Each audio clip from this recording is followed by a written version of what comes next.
todos, que Jesus possa nos amparar nesta manhã, nos fortalecer, estar junto conosco neste momento de estudo. Nós vamos continuar aqui com o estudo do livro Do Mundo Maior, pelo espírito de André Luiz, psicografado por Francisco Cândido Xavier, capítulo 2, Preleções de Eusébio, a parte 3, né? Vamos continuar aqui o estudo. É um livro bem questionador, né? Ele traz para todos nós aqui a importância do trabalho, a importância da renovação, da iluminação, desses espíritos em desalinhos que separaram aí dos princípios, das benesses, das questões e da vontade, dos direcionamentos divinos. Então nós vamos continuar aqui, né? Impossível, diz Eusébio, é progredir no século sem atender às obrigações da hora. Torna-se imprescindível, na atualidade, recompor as energias, reajustar as aspirações e santificar os desejos. Não basta crer na imortalidade da alma, inadiável é a iluminação de nós mesmos, a fim de que sejamos claridade sublime.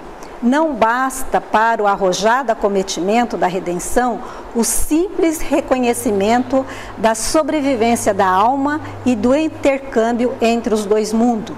Os levianos, os maus, os ignorantes, os estultos, pode corresponder-se igualmente à distância, de país a país. Antes de mais nada, importa elevar o coração, romper as muralhas que nos encerram na sombra, esquecer as ilusões da posse, dilacerar os véus espessos da vaidade, abster-se do letal licor do personalismo aviltante, para que os clarões do monte refujam no fundo dos vales, a fim de que o sol eterno de Deus dissipe as transitórias trevas humanas. Vanguardeiros da fé viva, que o desejais ser doravante no mundo, não obstante os percalços que nos defrontam, exige-se de vós o cabal demonstração de estandartes certo da espiritualidade divina. O plano superior não se interessa pela incorporação de devotos famintos de paraíso beatífico. Admitireis, porventura, a vossa permanência na crosta planetária sem finalidades específicas? Se a erva tenra deve produzir consoantes objetivos superiores, que dizer da magnífica inteligência do homem encarnado? Que não há que esperar da razão iluminada pela fé. Receberíamos tão sagrados depósitos de conhecimento edificante para um sacrifício por nada? Teríamos o ajofar de tais bênçãos para fortalecer o propósito egoístico de alcançar o céu sem escalas preparatórias, sem atividades purificadoras? Nossa meta, meus amigos, não se compete com exclusivismo ecólatra.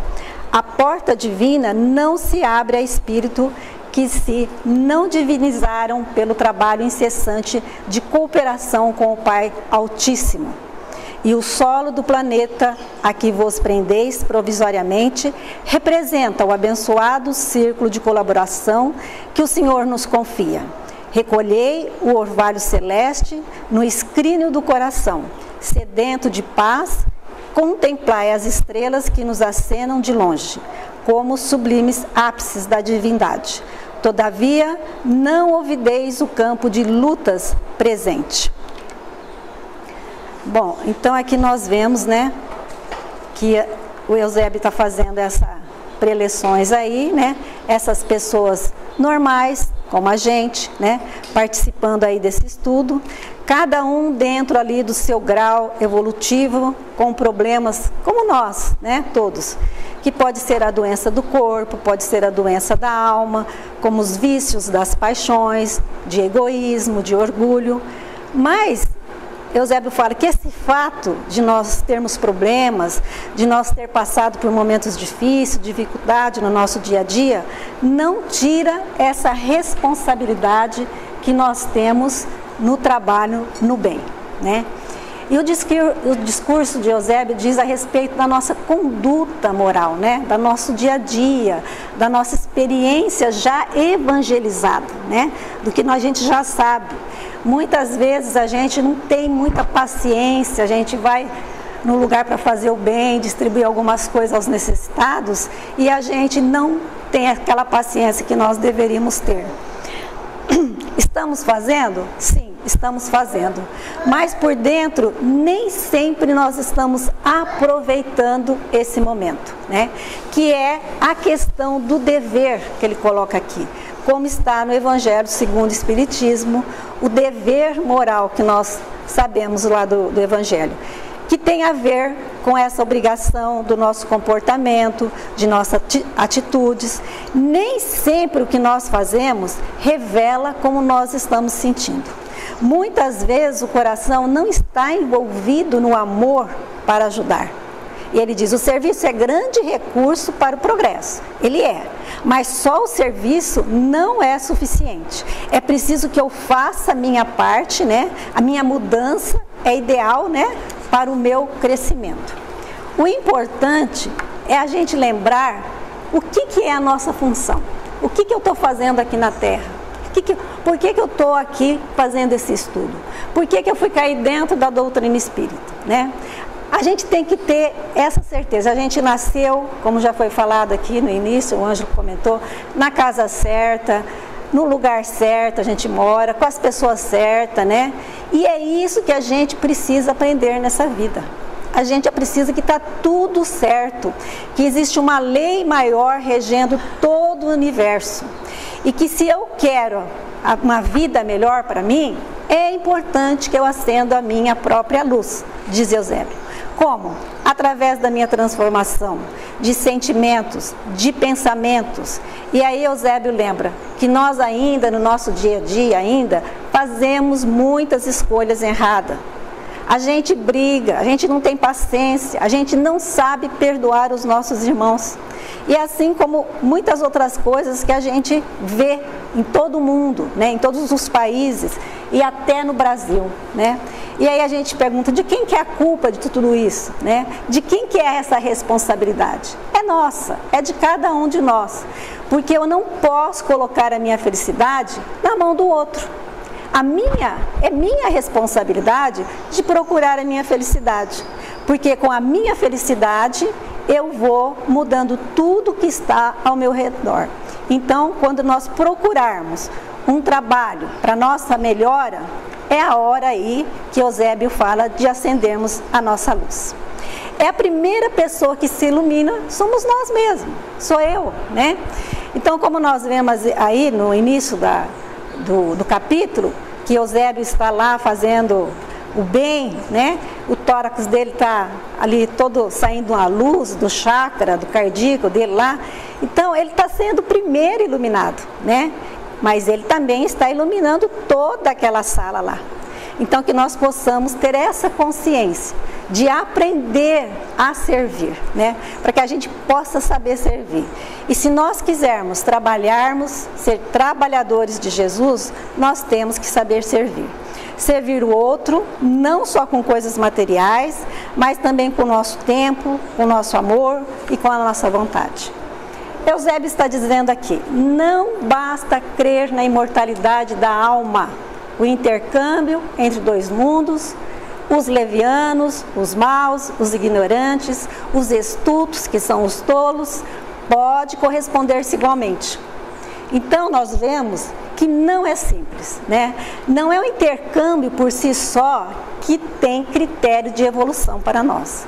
Muita gente acaba caindo nessa armadilha, principalmente os médios. Pelo fato de estar ali sentindo a presença de benfeitores, eles consideram aquilo um resultado de mérito pessoal. E Eusébio está dizendo, não é, e sim um convite ao trabalho. E ele diz que a comunicação mediúnica é uma correspondência, simplesmente uma correspondência. E qual é o mérito de você mandar um e-mail ou de receber um e-mail de alguém? Não é mérito nenhum, né? Porque quando o espírito de luz, um espírito nobre, apresenta numa sala mediúnica, o médico, as pessoas espanta, né? E diz, nossa, tal espírito se manifestou. Mas ele se manifestou, pode ser por misericórdia que ele se manifestou. O problema nosso é estar na faixa dele. Porque ele vir a nossa faixa, acontece frequentemente isso. Né? E o médium que é sincero, que é honesto, muitas vezes ele sente não merecedor daquilo, né? Porque não é um atestado de nobreza quando se recebe um espírito elevado, né, espiritualmente, né? E Raul Teixeira diz, né, numa palestra dele, que é acréscimo de responsabilidade, é o trabalho, né? O espiritualismo nos tempos modernos não pode restringir Deus entre as paredes de um templo da terra, porque a nossa missão essencial é a de converter toda a terra num templo augusto de Deus. Para a nossa vanguarda de obreiros decididos, valorosos, passou a fase de experimentação fútil, de investigações desordenadas, de raciocínios periféricos. Vivemos na estruturação de sentimentos novos, argamassando as colunas do mundo vindouro, como a luz acesa em nosso campo íntimo. Natural é que os aprendizes recém-chegados experimente, examine, opere a sondagem e invoque teorias brilhantes, que as hipóteses concorram ao lado da exibição personalista. Compreensível e razoável. Toda a escola caracteriza-se pelos diversos cursos que lhe formam os quadros e as disciplinas. Não nos dirigimos aqui, porém, aos que ainda sonham na clausura do eu, enredados nos mil obstáculos da fantasia que lhe cristaliza as impressões. Falamos a vós outros que sentis a sede do universalismo, anônimos companheiros da humanidade que se esforça por emergir das trevas para a luz. Como aceitardes a estagnação como princípio, a felicidade exclusiva como fim? Alimentemos a esperança renovadora. Não evoqueis Jesus para justificar os anseios de repouso indébito. Ele não atingiu as culminâncias da ressurreição sem subir o Calvário. E as suas lições referem-se à fé que transporta a montanha. Não reclamemos, pois, o ingresso em mundos felizes antes de melhorar o nosso próprio mundo. Esquecei o velho erro de que a morte do corpo constitui milagrosa imersão da alma no rio de encantamento. Rendamos culto à vida permanente, à justiça perfeita e adaptemo-nos à lei que nos apreciará o mérito sempre de conformidade com as nossas próprias obras. Nosso ministério é de iluminação e eternidade. O governo universal não nos circunscreveu às atividades à guarda de altares perecíveis. Não fomos convocados a velar no círculo particular de uma interpretação exclusivista, senão a cooperar na libertação do espírito encarnado, abrindo horizontes mais claros à razão humana, fazendo edifícios da fé redentora que as religiões literalistas esqueceram. Sopros imensos da onda evolucionista varrem os ambientes da Terra. Todos os dias ruim, princípios convencionais, mantidos atitudes de invioláveis durante séculos. A mente humana perplexa é compelida às transições angustiosas, à subversão de valores, à experiência social e o processo acelerado de seleção pelo sofrimento coletivo perturba os tímidos e os invigilantes, que representam a esmagadora maioria em toda parte.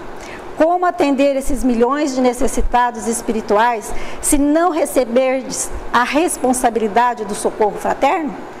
Como sanar a loucura incipiente se não vos transformardes em imã que mantém o equilíbrio? Sabemos que a harmonia interior não é artigo de oferta à procura de mercados terrestres, mas aquisição espiritual, só acessível no templo do Espírito. Então, Eusébio deixa aqui para nós bem claro, não adianta a gente querer passar a existência aqui na Terra, né? Então, o que Eusébio diz lá, né? Que de um modo coletivo, aquela fase de experimentação mais intensa acabou. já passou, né? E ele está dizendo que muita gente que fica só no fenômeno da doutrina, né? O fenômeno é importante, o fenômeno tem o seu lugar dentro da doutrina espírita, mas o fenômeno, ele não nos torna pessoas melhores. É isso que Eusébio está querendo dizer. Ele está dizendo, não fique apegado às experimentações apenas. Por quê? O que nós, espíritos, queremos é o fenômeno da renovação íntima.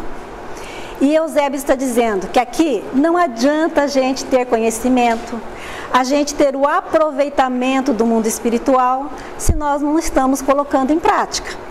Porque é aqui no mundo material que nós vamos colocar a prática, o nosso aprendizado, né? Nós viemos lá do mundo espiritual? Sim, para praticar aqui na Terra os nossos ensinamentos. Isso significa muito, ele diz, significa muito. Por quê? Porque enquanto nós estamos aqui colocando a prática dos ensinamentos, muitos desencarnados gostariam de estar aqui, no nosso lugar, e não estão. Porque agora esse momento é nosso, né? Porque esse é o nosso momento de exercer o melhor de nossas vidas aqui na Terra.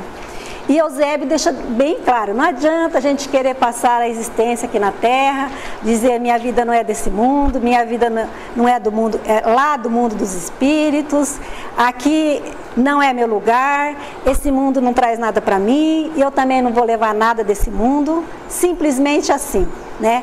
Ter uma vida banal, não ajudar ninguém, né? Não fazer nada, achando que porque não faz o mal, está fazendo muito, né? Que vai ter recompensa no futuro. E não é isso que é pedido para nós, né? Eusébio fala que é preciso ser instrumento de Deus, né? A nossa função aqui na Terra é muito importante, porque a gente tem o poder de mudar o curso da nossa vida. É muita coisa, né? Por causa do nosso livre-arbítrio. E também nós podemos mudar a vida das pessoas que estão ao nosso redor. Ao invés de nós ficarmos procurando, né, o que o outro fez para mim, o que eu não consegui fazer, o que eu não sou, né? A gente parar, pensar, eu posso fazer muito para mim, eu posso mudar, eu posso melhorar aqueles que estão também do meu lado. Então, é preciso que nós trabalhemos, que nós tenhamos paciência, que não tenhamos os objetivos egoístas, né? Que nós possamos pensar no próximo, que quando nós tivermos nossos próprios objetivos, que eles não sejam montados nem em perdas, nem em prejuízos, nem em sofrimentos para outras pessoas, né? Que nós sejamos mais conscientes em nossas escolhas. É isso que ele pede para nós. Ele vem lembrar que não adianta a gente querer uma vida beatífica no mundo espiritual, quando a gente estiver lá no mundo espiritual, se nós não exercitarmos aqui, porque é aqui que nós temos que aprender. Essas atitudes beatíficas nós temos que ter aqui na Terra.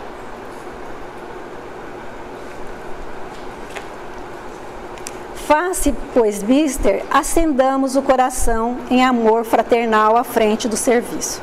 Não bastará em nossas realizações a crença que espera. Indispensável é o amor que confia e atende, transforma e eleva, como o vaso legítimo da sabedoria divina. Sejamos instrumento do bem, acima de expectante da graça. A tarefa demanda coragem, suprema devoção a Deus. Sem que nós convertamos em luz no círculo em que estivermos, em vão acometeremos a sombra aos nossos próprios pés. E prosseguimento da ação que nos compete. Não nos esqueçamos de que a evangelização das relações entre as esferas visíveis e invisíveis é dever tão natural, tão inadiável da tarefa quanto a evangelização das pessoas. Não busquei o maravilhoso, a sede de milagre. Pode viciar-vos e perder-vos. Vinculai-vos pela oração, pelo trabalho construtivo aos planos superiores. Estes vos proporcionarão contato com os armazéns divinos, que a Suprema a cada um de nós, segundo a justa necessidade. As ordenações que vos ajoujam nas paisagens terrenas, por mais áspera ou desagradáveis, representa a vontade suprema. Não galgueis os obstáculos, nem tenteis contorná-los pela fuga deliberada. Vencei-os, utilizando a vontade e a perseverança, ensejando crescimento aos vossos próprios valores.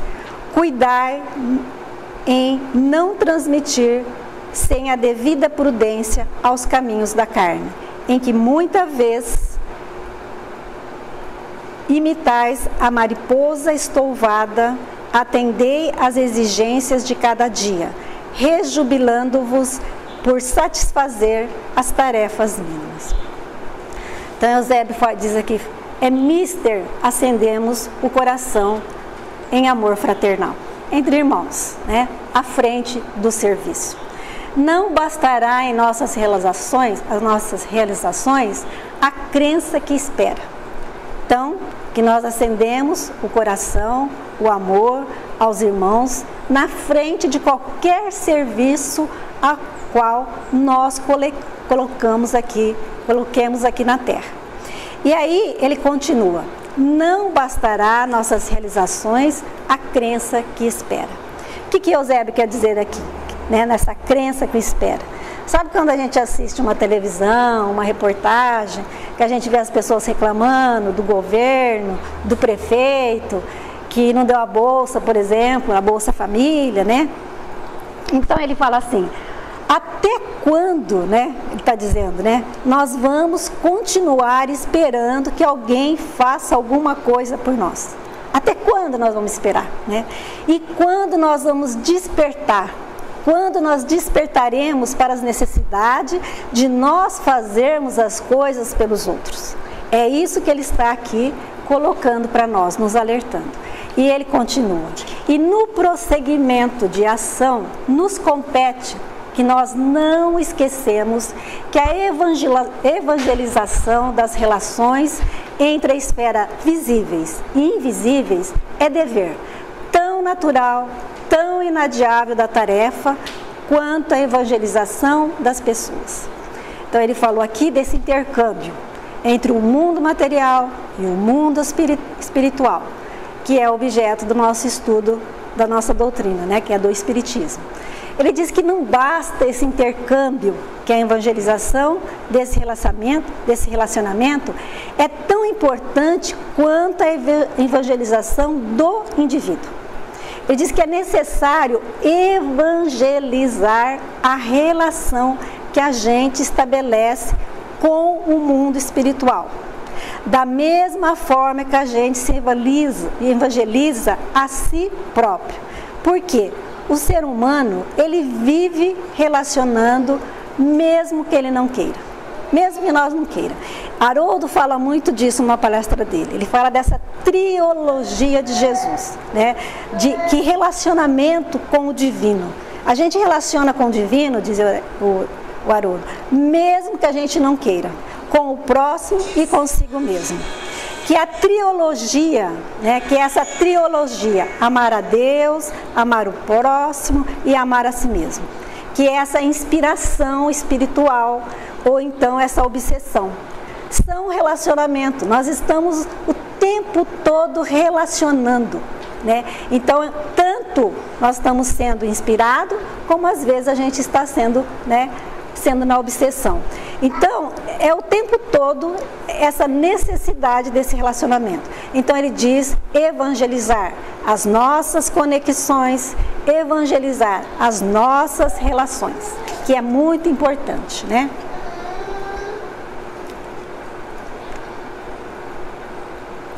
Não intenteis o voo sem haver aprendido a marcha. Sobretudo, não indagueis de direitos prováveis que vos caberiam no banquete divino, antes de liquidar com os compromissos humanos. Impossível é o título de anjo sem serdes antes criatura ponderadas. Soberanas e indefectíveis leis nos presidem aos destinos. Somos conhecidos, examinados em toda parte. As facilidades concedidas aos espíritos santificados que admiramos são prodigalizadas a nós por Deus em todos os lugares. O aproveitamento, porém, é obra nossa. As máquinas terrestres podem avançar-vos o corpo físico em consideráveis alturas, mas o voo espiritual com que vos libertareis na animalidade jamais desferireis em asas próprias. A consolação e a amizade de benfeitores encarnados e desencarnados enriquecer-vos-ão de conforto, quais suaves e abençoadas flores da alma. Entretanto, fenecerão como as rosas de um dia, se não fertilizardes o coração com a fé e o entendimento, com a esperança inquebrantável e o amor imortal, sublimes adubos que lhe propicie o desenvolvimento no terreno do vosso esforço sem tréguas. Não cobiceis o repouso das mãos e dos pés, antes de abrigar semelhante propósito. Procurai a paz interior na suprema tranquilidade da consciência. Abandonai a ilusão, antes que a ilusão vos abandone. Empolgando a chefia da própria existência, deixai plantado bem na esteira de vossos passos. Somente os servos que trabalham gravam no tempo marcos de evolução.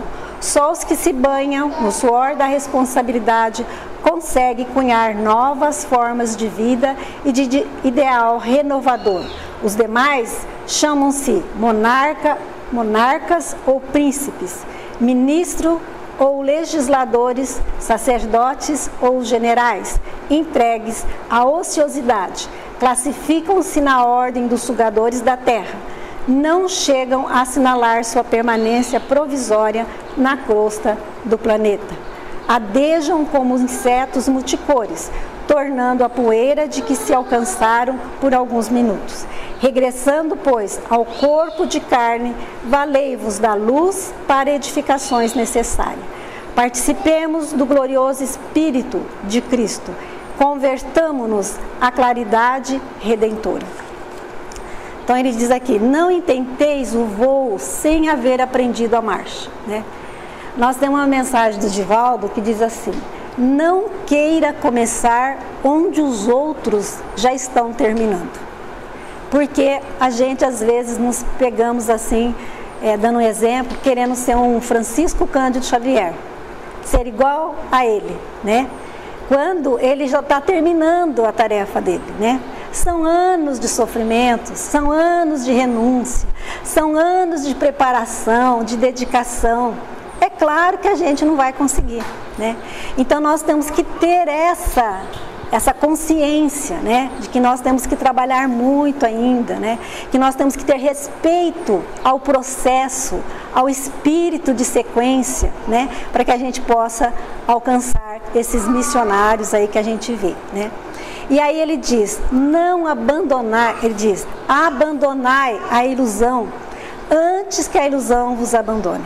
E aí a gente para um pouco para refletir, né. Qual é a ilusão que eu vivo? Que ilusão que eu vivo nesse mundo? Que ilusão que eu carrego dentro de mim, né? Porque a minha ilusão não é como a ilusão dos outros, como a ilusão de vocês. Cada um tem a sua ilusão. Mas eu tenho algum tipo, né, de apego. Todos nós temos apego por pessoas, apego nas coisas materiais. Eu tenho apego com as minhas filhas, eu tenho apego nos meus netos. Né? Eu tenho apego no meu trabalho, no meu salário, no meu corpo. E a gente pensa, tudo isso vai ficar. Tudo isso vai ficar. Então ele diz para nós, abandonai essas ilusões. Abandonai, que é o que vai nos libertar, né? Esse momento aqui, né?